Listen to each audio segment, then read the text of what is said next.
Bismillahirrahmanirrahim. Assalamualaikum warahmatullahi taala wabarakatuh. Baik, nama saya Muhammad Faris Daud Jalil. Nombor metrik adalah K3210503080.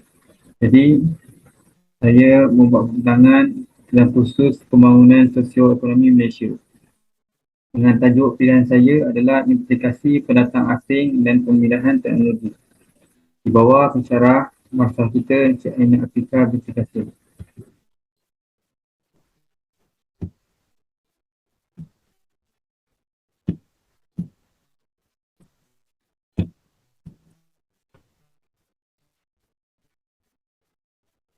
Jadi, tajuk saya pilih adalah implikasi pendatang asing dan pemindahan teknologi. Yang pertama adalah definisi pendatang asing. Apakah yang dimaksudkan dengan definisi pendatang asing? Ia bermaksud kedatangan sekumpulan manusia ataupun seseorang dari sesuatu negara ke negara yang lain dengan tujuan yang tertentu. Jadi, matlamat pendatang asing ini dia datang mesti mempunyai tujuan tersendiri.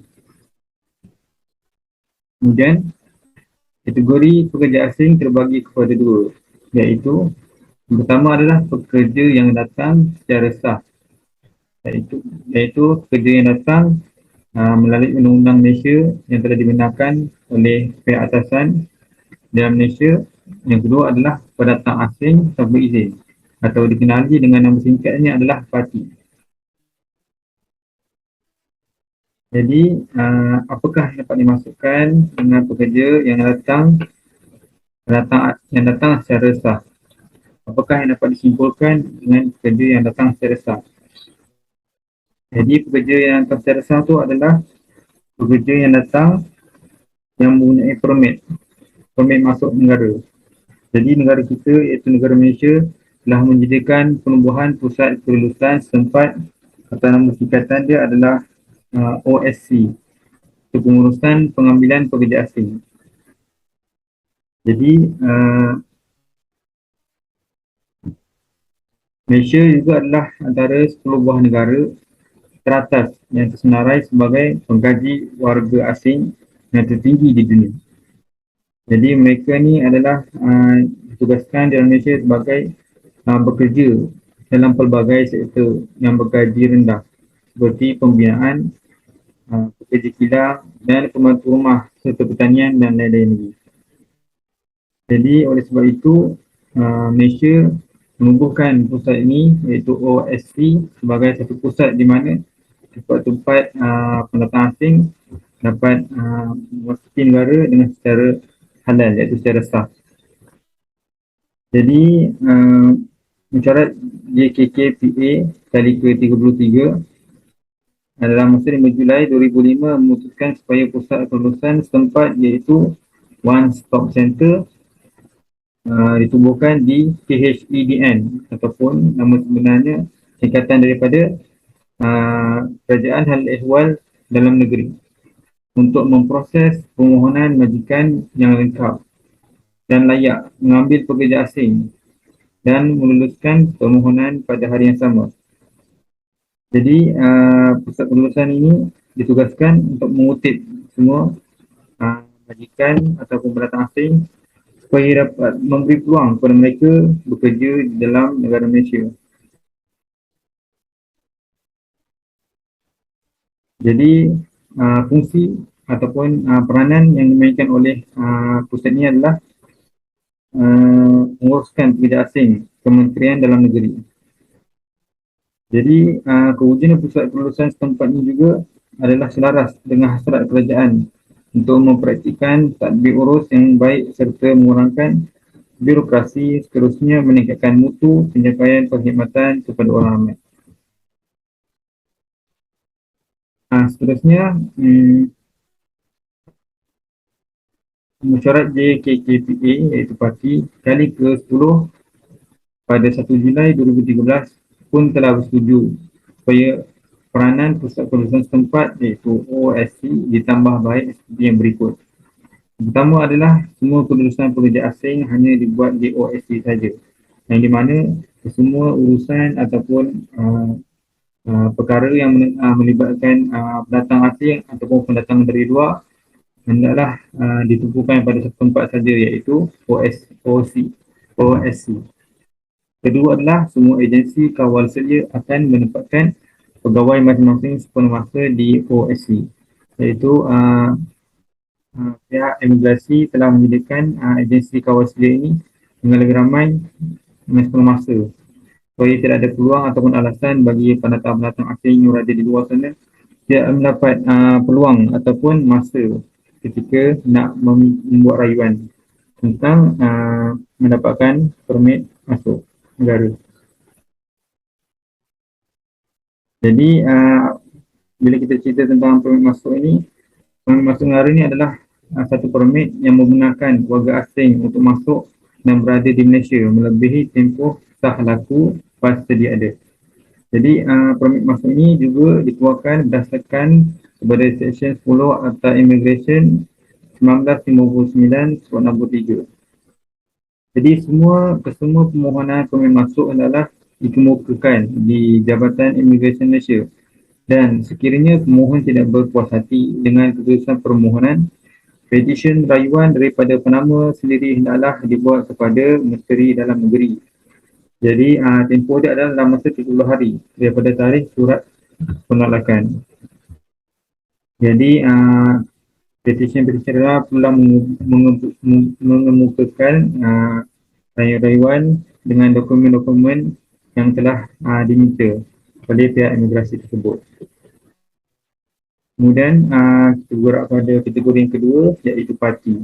Jadi sebenarnya parti ini adalah singkatan daripada pendatang asing tanpa izin. Jadi singkatan itu dinamakan sebagai parti. Iaitu apakah yang boleh disimpulkan dengan pendatang asing tanpa izin. Jadi mereka ni adalah salah satu individu ataupun golongan yang memasuki ataupun tinggal di sebuah negara secara haram ataupun mengikut Undang-Undang Imigrasi Malaysia. Biasanya mereka melalui lorong tikus, iaitu selain jalan utama untuk pendatang asing. Pendatang yang berada di dalam negara Malaysia tanpa permit yang sah. Jadi kesemua info-info ini adalah salah satu ataupun di antara boleh dilabelkan sebagai pendatang asing tanpa izin. Jika tidak mempunyai permit, jika mereka masuk tanpa selain daripada laluan utama yang dibenarkan, dan ataupun individu yang masuki secara haram ataupun tanpa mengikut undang-undang imigrasi yang telah disediakan oleh pihak negara. Jadi setiap apa yang telah berlaku, apa yang telah dilakukan oleh pendatang asing tanpa izin ini, jika mereka melakukan juga perkara tersebut, maka setiap negara telah mempunyai had ataupun hukuman mereka masing-masing. Jadi di dalam negara kita, iaitu negara Malaysia, hukuman bagi pendatang asing tanpa izin ini iaitu parti adalah denda sehingga RM50,000 oleh pihak polis diraja Malaysia. Yang kedua adalah hukuman penjara selama 5 tahun dan sebatan tidak melebihi 6 kali. Semua ini adalah di bawah Seksyen 56 1 di Akta Immigration 1996/63. Jadi pihak polis diraja Malaysia akan mengambil tindakan kepada parti ini jika ada lagi berlaku di dalam Malaysia. Kena mustahil kerana perata datang asing ini ataupun parti yang datang tanpa izin telah mencecah lebih pada ribuan. Jadi pihak atasan ataupun polis mengambil tindakan atau mengambil berat tentang pendatang-pendatang asing tanpa izin.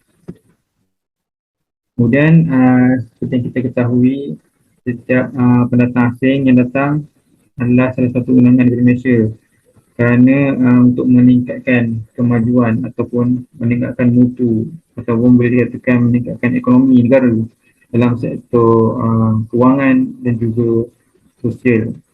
Namun ada juga kesan buruk tentang kedatangan pekerja asing ini. Lebih-lebih lagi parti, iaitu pendatang asing tanpa izin, tanpa permit, tanpa melalui undang-undang imigrasi. Jadi salah satunya adalah mengambil peluang perniagaan dari tempatan. Jadi info ini adalah lebih kepada ekonomi rakyat Malaysia sendiri. Jadi apabila mereka ini telah memasuki ke dalam negara, maka akan merosotlah ekonomi ataupun peluang perniagaan dari tempatan sendiri kerana mereka telah mengambil ataupun mereka telah menguasai perniagaan dalam negara. Yang kedua adalah kes jenayah meningkat seperti ragut, kes perompakan, mencuri dan sebagainya.